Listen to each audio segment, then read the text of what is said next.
دوسری بات یہ کہ جب بھی ایسی کوئی ویڈیو کسی کی لیک ہوا کرے تو جو کرنے والا ہے اس کو تو ملامت کرو، لیکن جنہوں نے خفیہ کیمرے لگائے ہوئے ہیں نا وہ بھی قابل ملامت ہیں۔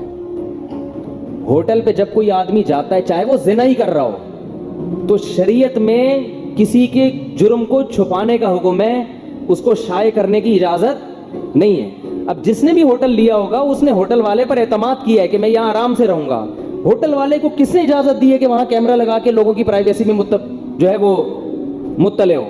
عبداللہ بن مسعود رضی اللہ تعالیٰ عنہ کے پاس 4 آدمی آئے، انہوں نے کہا کہ ہم نے فلاں کو زنا کرتے ہوئے دیکھا ہے، انہوں نے حکم دیا اس کو زانی کو کوڑے لگائے جائیں، لیکن آپ نے ان گواہوں کو بھی ملامت کی، فرمایا تم نے ایک آدمی کو دنیا میں ذلیل کر دیا، کتنا اچھا ہوتا کہ تم اس کے جرم پہ پتہ ڈال دیتے۔ حالانکہ وہ شرعی 4 گواہ تھے جن کو اجازت ہے، جبکہ 4 گواہ اگر نہ ہوں تو اسلام میں اجازت نہیں ہے کہ آپ کسی کے جرم کو ہائی لائٹ کریں، دنیا میں پھیلائیں، چاہے کوئی بھی ہو۔ تو یہ ہوٹل والوں کا اور جو خفیہ کیمرہ نصب کرتے ہیں وہ بھی دودھ کے دھلے ہوئے نہیں ہیں۔ میں کہتا ہوں جتنی ملامت اس مجرم کو کرنی چاہیے اتنی ہی ملامت ان لوگوں کو بھی کرنی چاہیے جو کسی کے چھپے ہوئے گناہ کو ہائی لائٹ کرتے ہیں۔ وجہ اس کی یہ ہے کہ اس سے انسان جب توبہ کرتا ہے نا بعد میں تو اللہ معاف کر دیتا ہے، لیکن اس کا گناہ اگر لوگوں کے سامنے چلا گیا تو لوگ اس کو معاف نہیں کرتے۔ کتنے ہی بڑے سے بڑا گناہ ہو، توبہ کا دروازہ اللہ نے موت تک کھولا ہوا ہے۔ ہم نے بڑے بڑے گناہگاروں کو سچی توبہ کرتے ہوئے دیکھا ہے، ایسے پلٹ جاتے ہیں، لیکن جب جرم دنیا کے سامنے چلا گیا، ویڈیوز لیک ہو گئیں، اس کا نقصان کیا ہوتا ہے؟ ایک تو وہ مایوس ہو جاتا ہے، اس کے لیے اب توبہ کرنا مشکل، وہ کہتا ہے میں بدنام تو ہو گیا۔ دوسری بات اگر وہ توبہ کر بھی لے لوگ اس کو عزت دینے کے لیے تیار نہیں ہوتے۔ اور تیسرا جو سب سے خطرناک کام ہے، جب گناہ معاشرے میں اس طرح لیک ہوتے ہیں اس سے گناہوں کی نفرت لوگوں کے دلوں میں ختم۔ سمجھ رہے ہو؟ زنا تو بہت بڑا جرم ہے نا، آپ نے کسی کی زنا کی ویڈیو لیک کر دی، اس سے کچھ وقت تو یہ ہوگا کہ یار یہ غلط ہے، یہ دیکھو کتنا برا آدمی، آہستہ آہستہ لوگ کہیں گے کہ یار فلاں کی بھی تو ہوئی تھی نا، اس کا مطلب فلاں نے بھی کیا تو ہم نے کر لیا تو کیا ہو گیا؟ تو یہ تو نجی معاملہ ہے، کوئی بھی کر سکتا ہے۔ علماء اس کی مثال ایسے دیتے ہیں جیسے کسی نے بیچ سڑک پہ قضائے حاجت کر کے گند ڈال دیا، اس نے غلط کیا نا، اس نے اس سے غلط وہ کر رہا ہے جو ڈنڈی سے اس گندگی کو پوری روڈ پہ پھیلا رہا ہے۔ تو گناہ کی خبر جو شائع کرنے والا یا کسی کی پرائیویسی پر مطلع ہو کے خفیہ کیمرے لگا کے جو مطلع ہو کے اس گناہ کو پھیلانے کا ذریعہ بنتے ہیں وہ اس گناہ کرنے والے سے زیادہ بڑے مجرم ہیں۔ سمجھتے ہو بات کو؟ تو اسلام میں زنا جیسی سزا پہ 4 گواہ، اور ان 4 کو بھی حکم دیا ہے کہ بہتر یہی ہے کہ کیا کرو، چھپا دو اس کو، اور 4 سے کم ہے تو پھر تو اجازت ہی نہیں ہے۔ تو یہ ہمارے ملک میں ایک عجیب حساب کتاب ہو گیا ہے، یہ دوسرے ملکوں میں ہوتا تو پتہ نہیں کتنی بڑی سزا مل جاتی ان کو۔ تو لوگ کر رہے ہیں آج کل، میں نے دیکھا ہے کہ وہ گلیوں میں لگا کے، ایک تو گلی میں کیمرہ سیکیورٹی کے لیے ہوتا ہے، چلو گلی تو ایسی چیز ہے وہ تو کھلی بھی ہے نا۔ کچھ دن پہلے میرے سامنے کیس آیا کہ ایک آدمی کا دوسرے سے جھگڑا چل رہا تھا، اس کے اپنے روم میں اس خفیہ کیمرہ لگا دیا، اس نے پرائیویٹ روم میں۔ اب اس نے کوئی غلط کاریاں کی ہوں گی، چھپ کے کہیں گناہ کیا ہوگا، وہ کیا ہے کہ وہ پھر خفیہ کیمرہ لگا کے اس کی وہ ثبوت اپنے پاس، حالانکہ گناہ ہے مگر ہے تو نجی معاملہ نا، یعنی کوئی کسی انسان پہ ظلم تو نہیں کر رہا نا، غلط کر رہا ہے، کوئی فحش ویڈیو دیکھ رہا ہے فار ایگزامپل انٹرنیٹ پر بیٹھ کے، یا اور کچھ کر رہا ہے، تو اللہ و بندے کا معاملہ ہے نا۔ آپ کو تو چاہیے آپ محبت سے سمجھائیں یار یہ غلط ہے، کیا کیا کہ اس دشمنی میں اس کی ویڈیو بنا لی چھپ کے، اب اس کو بلیک میل کرتے پھر رہے ہیں۔ تو وہ بیچارہ جس نے جرم کیا تھا وہ میرے پاس آیا، کہا یار یہ تو میں ذلیل ہو گیا ہوں یعنی۔ تو میں نے کہا خیر تم نے بھی کوئی اچھا کام نہیں کیا، لوگ تو آتے ہیں پھر اپنے دکھڑے سنا رہے ہوتے ہیں، لیکن اس نے جو کیا ہے وہ تمہارے سے بھی زیادہ برا کیا۔ تو اتنا کسی کے گناہوں سے پردہ ہٹاؤ جتنا چاہتے ہو کہ میرے گناہ پر پردہ رہے، جتنا اپنا چھپانا چاہتے ہو نا۔ ہر آدمی چاہتا ہے کہ میری پرائیویسی پر دوسرے مطلع، میں نے اگر گناہ کیا بھی ہے تو چھپا رہے، تو دوسروں کے گناہوں پر بھی کیا کرنا چاہیے؟ نبی نے فرمایا، حدیث کا مفہوم ہے جو دوسروں کے گناہوں سے پردے اٹھاتا ہے قیامت کے دن اللہ اس کے گناہوں سے بھی پردے اٹھائے گا۔ تو آخرت کا جب تک خوف نہ ہو تو یہ سارے کام ہوتے ہیں۔ بات کو میں جلدی اب سمیٹ کے ختم کرتا ہوں۔ تو اصل بات یہاں سے چل رہی تھی کہ ان کے دل میں آخرت کا خوف تھا، حضرت خولا کے دل میں، تو کیا کچھ کروا دیا ان سے، پھر کیسی آیتیں نازل ہو گئیں تو قرآن بار بار آخرت کا کیوں کہہ رہا ہے کہ بھائی جب تک آپ آخرت کا خوف نہیں ہوگا اس وقت تک انسان کا بچہ نہیں بنے گا. تو میں بات یہ کر رہا تھا جس کو میں سمیٹتا ہوں کہ حضرت صالح علیہ السلام اپنی قوم کو اصل میں اصلاح کرنا چاہتے تھے نا, قوم سمود کی, تو صرف شرک چھڑوا دیتے, یہ بتاتے تھے کہ یہ تمہارے ہاتھ سے بنے ہوئے بت ہیں, ان کی پوجا مت کرو, 2 اور 2 4 کی طرح, بات واضح.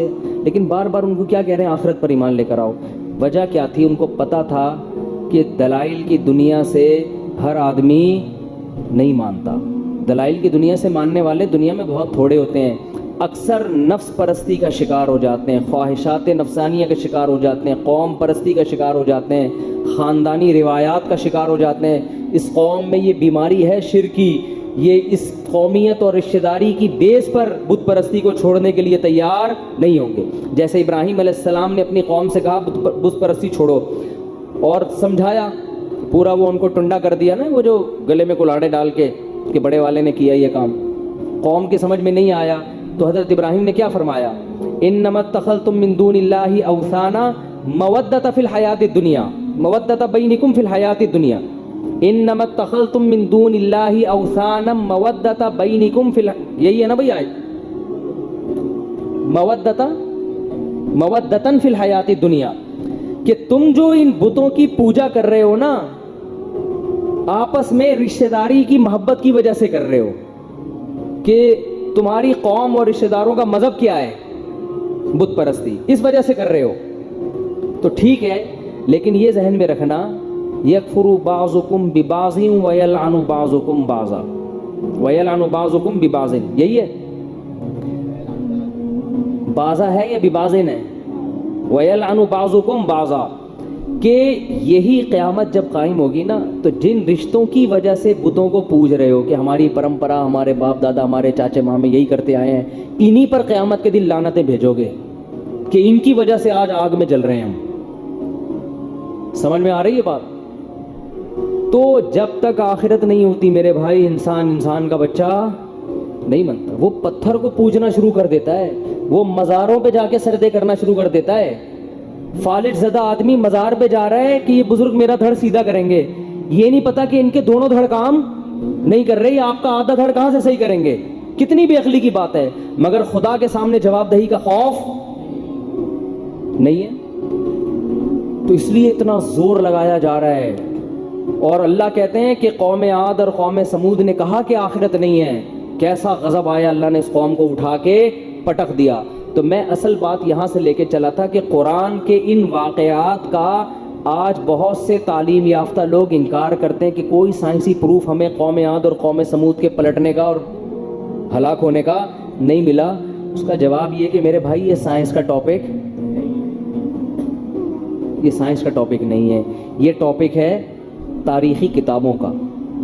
اور یہ خبر ہے, خبر انسانوں کے سینوں سے چلتی ہے, اور جو متواتر خبریں ہوتی ہیں نا, جو لاکھوں لوگ بیان کرتے آ رہے ہوں, ان خبروں کے بارے میں ساری دنیا کے عقل مند متفق ہیں کہ وہ جھوٹی نہیں ہو سکتی, کیونکہ اتنے سارے لوگ جھوٹ پہ جمع نہیں ہو سکتے, یہ نیچر کے خلاف ہے.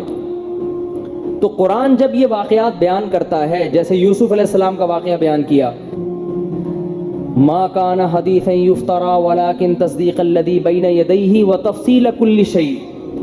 قرآن کہہ رہے یوسف علیہ السلام کے واقعے میں آخر میں کہ یہ قرآن, یہ واقعہ گڑھا ہوا واقعہ نہیں ہے, لیکن یہ تصدیق کر رہا ہے ان کتابوں کی جو اس سے پہلے گزر چکی ہیں. کیا مطلب؟ پچھلی کتابوں میں بھی یہ واقعہ موجود ہے. تو قرآن نے اس واقعے کے جھوٹے نہ ہونے کی دلیل کیا دی کہ یہ واقعہ پچھلی کتابوں میں بھی موجود ہے. یہود و نصارہ سب جانتے ہیں, اور تواتر سے لوگ یہ کہتے ہیں کہ یہ مذہبی کتابوں میں ہی کیوں ہیں. ملحد لوگ یہ اعتراض کرتے ہیں کہ دوسرے مورخین نے کیوں نہیں لکھا. ایجوکیشن ہمیشہ سے مذہبی لوگوں کے پاس ہی رہی ہے ماضی میں, سمجھ رہے ہو؟ آپ اگر ماضی میں جاؤ گے نا تو ایجوکیشن کی فیلڈ میں تاریخیں لکھنے والے یہ سارے مذہبی لوگ ہی تھے. جو مذہب کو فالو نہیں کرتے تھے ان کی زندگیاں وہ تہذیب اور تمدن سے بالکل دور تھیں. یہ تو اب جا کے فرق ہوا ہے کہ مذہبی لوگوں نے تعلیم چھوڑ دی اور تعلیم یافتہ لوگوں نے مذہب چھوڑ دیا, پہلے ایسا ہی ہوتا تھا. تو یہ صدیوں سے یہ واقعات نقل در نقل ہوتے چلے آ رہے ہیں، اور قوم عاد اور قوم سمود کے کھنڈرات موجود ہیں۔ اللہ فرماتے ہیں تم ان کھنڈرات کے قریب سے گزرتے ہو، اور کیا ثبوت تمہیں چاہیے اس کے؟ تو قرآن ان واقعات کو بیان کرتا ہے جو پہلے سے لوگوں میں مانوس تھے۔ وجہ کیا ہے؟ اگر قرآن کوئی نیا واقعہ لے کر آتا جس سے لوگ پہلے سے مانوس نہیں تھے، تو پھر اس واقعے کو ثابت کرنا ایک نیا کام ہوتا، پھر اس واقعے سے جو سبق مل رہے ہیں وہ ایک الگ کام ہوتا۔ اس لیے قرآن کے واقعات وہی ہیں جو یہود و نصارہ نے بیان کیے ہیں۔ البتہ یہود و نصارہ یہ الزام لگاتے ہیں کہ یہ نبی کا معجزہ نہیں ہے، بلکہ یہ ہماری کتابوں سے معاذ اللہ چوری کی ہے، معاذ اللہ۔ تو قرآن اس کا بھی جواب دیتا ہے کہ محمد صلی اللہ علیہ وسلم تو 13 سال مکہ میں رہے ہیں، زیادہ تر واقعات تو یہ مکہ میں سنائے گئے ہیں، وہاں تو آپ کا نہ یہودیوں سے کوئی واسطہ اور نہ عیسائیوں سے، اور نہ لکھنا جانتے نہ پڑھنا جانتے۔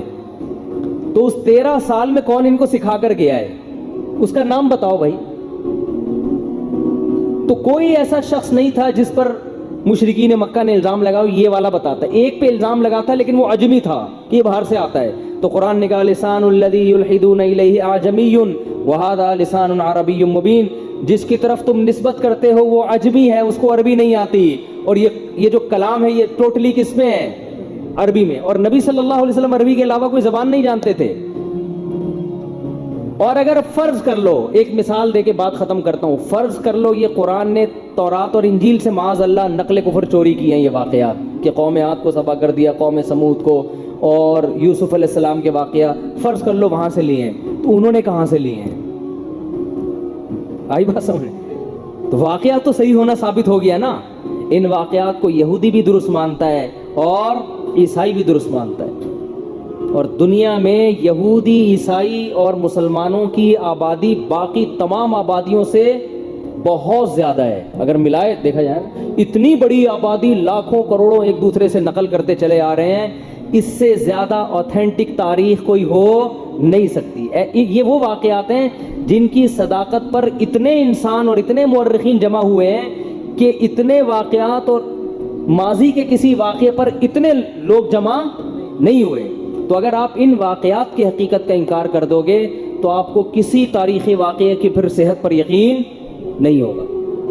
تو اس لیے قرآن بیان کر رہا ہے بھائی آخرت کا انکار معمولی جرم بولو نہیں ہے۔